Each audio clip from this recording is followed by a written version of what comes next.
Good morning guys. I'm Elle. Welcome back to my channel. If you're new here, my channel is all about life simplified. So living intentionally and creating a home that's full of hygge, that coziness, which then helps you live your best life possible. So today I'm going to be sharing with you my kitchen tour. As a minimalist, it was really important to me to set up a kitchen that was functional, minimal, and helped me focus on what's important, which is cooking the food. But I also wanted my kitchen to feel cozy, which is that hygge element. So today I'm going to share with you exactly how I achieved that. If you're not subscribed to the channel, make sure you hit subscribe so you don't miss any of my videos. Also, at the end of this video, I'm going to be sharing my top 3 tips on how you can have your kitchen be as organized as possible today. They're super easy. Let's do it. So over here is my fridge. I'm actually in the market of wanting to downsize the fridge. It's just a little too big and too much for my needs. Above the fridge here, I've got my big storage. So these are things that I'm only using every once in a while. If I'm hosting and I need to put things on platters or serve a salad that's going to be for a bunch of people. So things that I'm not using all the time that are kind of bigger and harder to store. P.S. guys, if you're looking for anything that kind of catches your eye in today's video, I will have everything linked in the description box below. So through this cupboard is my tea and coffee cupboard. So I've got a French press and a single drip, as well as my teapot for, again, larger parties. Then here I have stuff for smoothies as well as cold tea. And then at the bottom, I've got my everyday teas as well as the stuff that I use for my coffee, like my scoop and my cinnamon, and these reusable loose leaf tea steepers. So in this drawer, I've got my mixing bowls. It's a set of 3 that I got on Amazon. They've lasted really well. Then we've got our cereal bowls and pasta bowls, the kids' bowls, then my plates, side plates, and the kids' plates. And we have enough to kind of get us through breakfast, lunch, and dinner.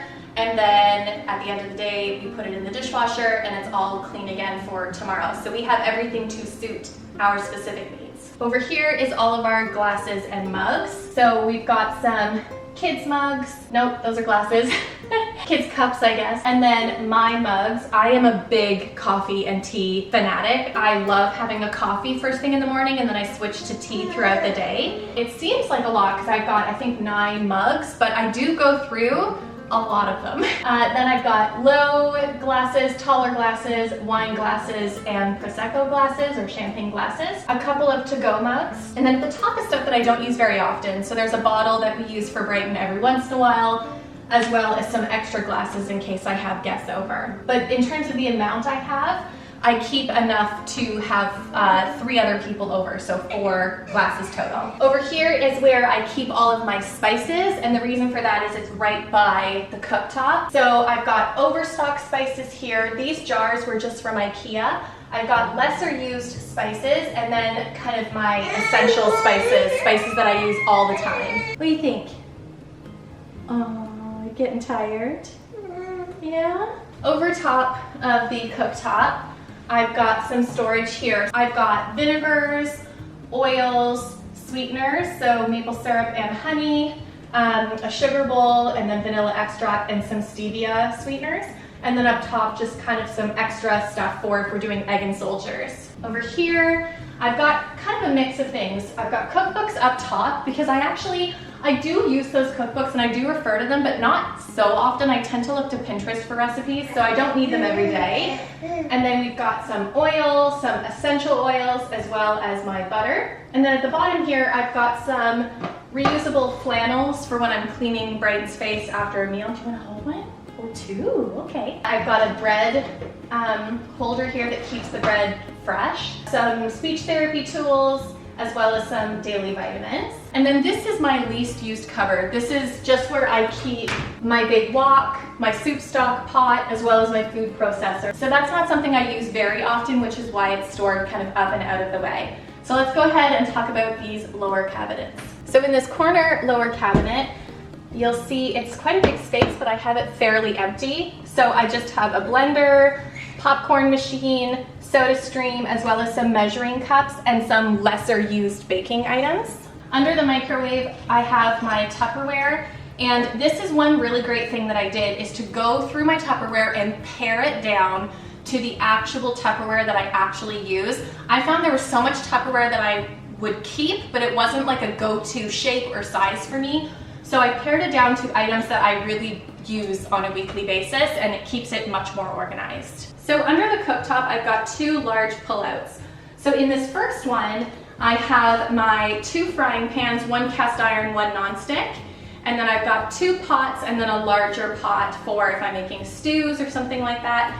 And again, this is just everything I need to cook any potential meal. I would need to wash it before using it for another meal, but that just helps me keep the mess down, so it works just fine. Oh, and there's also a strainer at the back. Then at the bottom here is where I keep my toaster and my Ninja Foodie. Now, not sponsored, totally bought it with my own money, but let me just give a plug for the Ninja Foodie. It does, gosh, what doesn't it do? Rice cooker, slow cooker, pressure cooker, air fryer, steamer, and 2 others. So it's a fairly expensive piece of appliance. It's like $200 at Costco, Canadian, but considering it replaces 7 other appliances, as a minimalist, that's really great because I can cook a wide variety of foods with the same appliance, and it just kind of keeps my kitchen fairly uncluttered. Another thing is, I don't know what they're making the non-stick out of, but it is like super non-stick. So it's very easy to clean. So I have my toaster and that. And so as I use the toaster or as I use the foodie, I can just put it on the counter and cook away. Speaking of counter, I like to keep my counter very uncluttered. So I have my Google Home in the corner. I love my Google Home. The only thing I will say about it is, as an iPhone user, I wish that I could stream my Apple Music to the Google Home. They don't have that option in Canada. I have a wooden spoon rest that I just got at Target. I've got 3 little canisters that I got at Target as well. The first one has espresso. The second one has brown sugar because I like to put brown sugar in my coffee. And then the third one has tea bags, Tetley Orange Pico. Then over here, I've got a little fruit basket with bananas, avocado. Speaking of which, I need to tell you guys about this. Again, not sponsored, bought it with my own money. It was one of you that told me I needed to get it. And it is 100% worth the money. Made from a company out in BC, and it's called the Avocado Sock. And I think their website is like theavocadosock.com or something. I'll link them down below. You can put a rock hard avocado in the avocado sock, and within 24 to 48 hours, you have a perfectly ripe avocado. No brown in sight, and it keeps it ripe for a couple of days. Game changer. I've just got a little piece of decor under here with some fake eucalyptus, and that's just to hide the plug. I hate seeing the outlet and all the cords sticking out, so I put that there. Fire safe, it's away from the plugs, but it just kind of hides the plugs. Then I've got my kettle for making tea and my mini espresso maker. That espresso maker is generally very expensive, but I got it Boxing Week, I think, and it was like half off.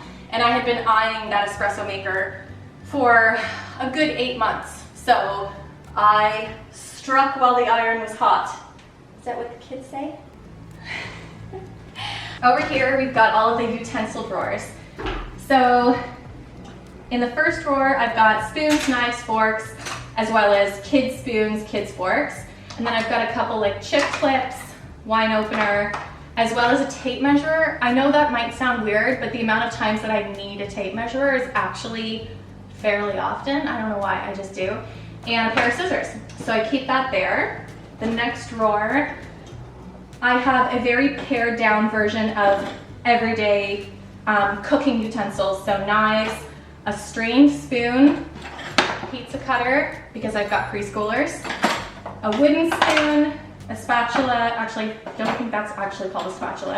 This is called a spatula, and then a regular spoon. And my favorite is the silicone. Down here is lesser used cooking stuff. So I've got a pair of tongs, an apple peeler, wine opener, can opener, rice scooper. It's got these little perforated things which really help. Measuring cups and spoons. Then I've got my rolling pin, a silicone whisk, soup ladle, and then a pasta spoon so that you can pick up the pasta easily. And this measures 1 serving of spaghetti, so that's handy. But these ones I'm not using every day, so they go in the third drawer. And then at the very bottom, I've just got 2 oven mitts and then my not used cooking utensils. So like a cheese grater, I'm only using a cheese grater once every couple weeks, so that goes at the bottom, as well as like a sieve. I've got my knife sharpeners, my pineapple cores, things you're only using every once in a while at the bottom, and it's still kept pretty minimally. There's really not a heck of a lot in there, but they're also larger pieces. So in this drawer at the top, I've got some tin foil and parchment paper, some reusable produce bags, as well as some wax wraps, as opposed to using plastic. What's great about this drawer is underneath, I have all of my baking items, and what I keep under here is what I actually use. So we've got a small cookie sheet, a big cookie sheet, a pizza pan, and I don't know what you'd call this, but I use it for making cinnamon rolls every Sunday. And then in this drawer, I have garbage and recycling, but it's also got a pull-out which holds my, what are these called, cutting boards. So I've got a silicone flexible cutting board as well as a harder, thicker wooden cutting board. And last but not least, we have under the sink organization. I feel like this is where a lot of people get overwhelmed with their kitchen. And it's kind of where things go awry first. So the biggest tip I could give you is to use storage containers and maximize your vertical storage. So remember when I said I was going to share my top 3 tips? Here's the first one. Get a multi-tiered organization system. I will have some link down below, and maximize your vertical storage. You'll see on the back of this door, I've got a 3M hook, and that's where I hang my cleaning rags. So I can clean that. I can switch it out as I need to, but otherwise it can dry on the back of the door here. Then underneath, I've got my caddy, which has different sections. So I've got my glass cleaner, my all-purpose cleaner, my stainless steel cleaner, and my toilet cleaner because we have an ensuite downstairs, as well as my dishwasher tabs, some paper towel. This is really great. I saw it on TikTok. You just fill a jar with baking soda and some lemon essential oil, and then every night you can pour some in your sink and give it a quick scrub down. It deodorizes. That's not gonna taste good. It deodorizes, but it also really refreshes and gets any stains out in your sink. So that's been really great. And then you'll see I've got this 2-tiered caddy in the back. For the top tier, I'm using my compost bags and my garbage bags, but this top tier pulls out, and underneath there's other storage. So all of my refills for my soaps and other sprays that you're not using as often, it keeps it out of the way. And then on the far right, I've just got my compost bin. So using these caddies are really great because it keeps like things together. And with the 2-tiered caddy, it's great because you've got things that you use all the time up top and other things that are less used underneath. And so you're storing double the stuff in the same amount of space. So my second tip that I have for maximizing the organization in your kitchen is to think of your kitchen as zones. So a lot of times when I'm speaking with people, they have a hard time knowing where to put their glasses, where to put their plates, and things sort of feel in disarray. And one way I always help people to check whether they have things organized properly is I say, when you're cooking, are you finding yourself moving around the kitchen a lot while you're cooking? And if the answer is yes, you probably don't have things in proper zones. So think about what happens in this section when I'm here. What happens in this section when I'm here? And what tools do I need to be around that section to make my kitchen function as best as it can? For example, I keep my spices right by my cooktop because it's easy and accessible. I have my glasses right by my kettle and my fridge because that's where I fill up with water or lemonade for the kids or make myself some tea. So thinking of your kitchen as different zones, you can even write down what different zones there are in your kitchen, and that will help you stay organized. Yes! And my last tip is, if you're not sure what tools you use and what tools you don't, go to the dollar store, get those little circle stickers. For a week, every day when you use an item, put a sticker on that item after you've washed it. That gives you a sense of, in a week, what are the tools that you tend to gravitate to? You might think you use all the spoons, but then you might find at the end of the week, you know what, I seem to keep grabbing the same spoon and I don't use these other spoons as much. You could grab a different sticker and start sticking on things that you use every week up to the end of the month. That way by the end of the month, that way by the end of the month you have a sense of, these are the things that I use on a monthly basis, things that I use frequently, as opposed to things that maybe I only use quarterly. And that gives you an indication of where you might be able to pare down some of your kitchen items. Things like spoons and whisks and stuff, we tend to have measuring cups. We tend to own a lot of them, but when you use that sticker method, it helps you identify what you're actually using and what is just unnecessary amounts of things. And a bonus tip is people tend to think of minimalism as extreme minimalism. That minimalism means you only own 1 cup and 2 spoons. And that's not the purpose of minimalism. The true purpose of minimalism is to limit the amount of clutter that exists in your life so that you can live without distraction and live more intentionally. So what the amount of plates that will look like for you might be different than what it looks like for another minimalist, and that's okay. The goal isn't necessarily paring down to the absolute bare minimum of what you can live with. The goal is to find the right amount for you and your family that allows you to live the life you want to live, but live it intentionally and without distraction.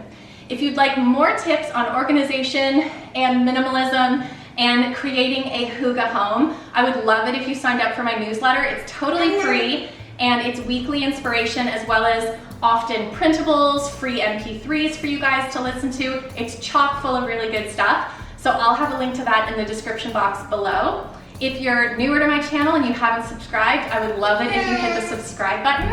And between now and the next video, I'll see you over on Instagram. I'm at Elle.Lindquist. Thank you guys so much for watching, and I'll see you in the next one.